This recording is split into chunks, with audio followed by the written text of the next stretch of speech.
السلام عليكم أحبائي، معكم رانيم من قناة أيام رانيم. مرحبا بكم في رواية جديدة من روايتنا الواقعية، ونحكيو على قصص من قلب الحياة.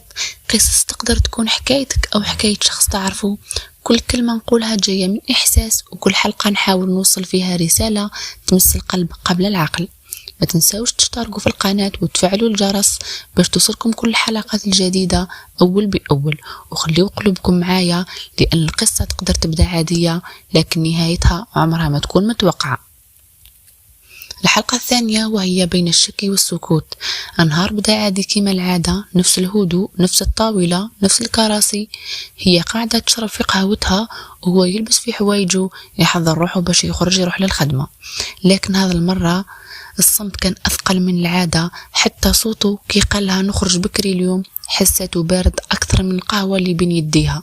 سكتت ما قالت والو، لكن قلبها بدأ يوجعها كأنه شيء داخلها يقول كاين حاجة ماشي نورمال. من يوم سمعته يهضر في التليفون بالها ما راحش يرتاح، كل مرة يشوف تليفونه ويخبيه بسرعة أو يبدل الحديث كي تقرب منه.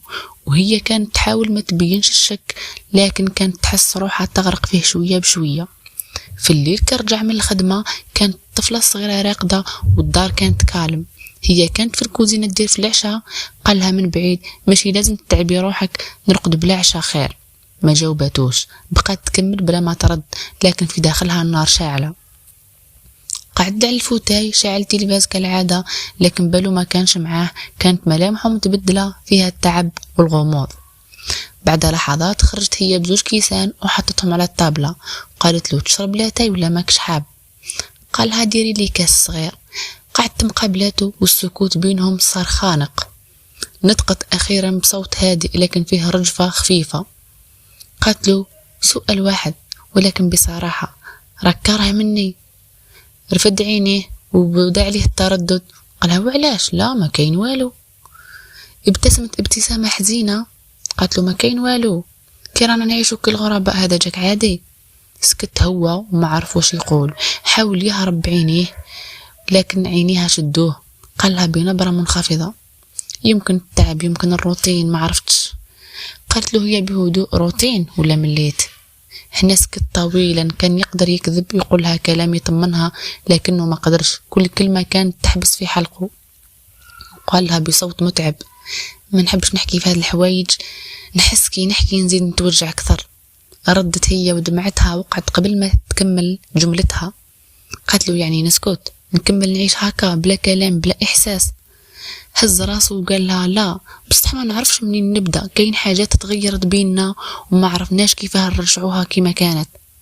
صوتها بدا يرتجف وقالت له ولا يمكن أنك لقيت واحدة تفهمك أكثر مني. هنا قلبه طاح في بلاصته وما كانش يتوقعها.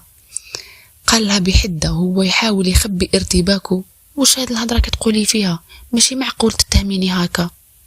قالت له هي بهدوء موجع ما اتهمتكش، أنا نحس وإحساسي عمره ما غلط.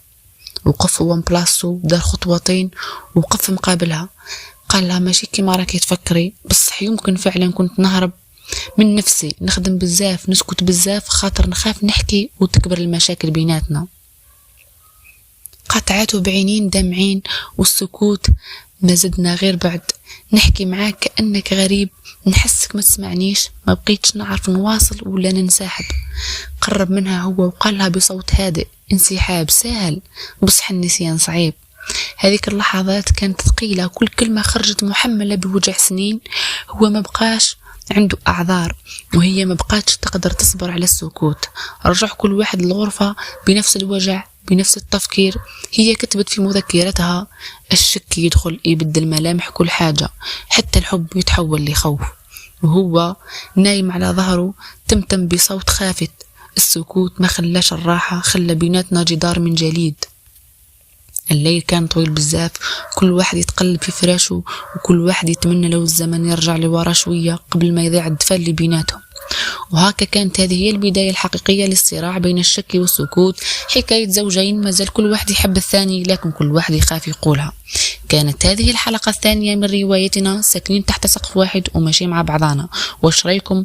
شكون الغلطان فيهم، هو ولا هي؟ اكتبوا لي رأيكم في التعليقات، وما تنسوش تشتركوا في القناة وتفعلوا الجرس باش توصلكم الحلقة الجاية بعنوان بين الاعتراف والندم، وراح يبدأ أول تصادم حقيقي بيناتهم بعد ما يكتشف السر اللي كان مخبيه.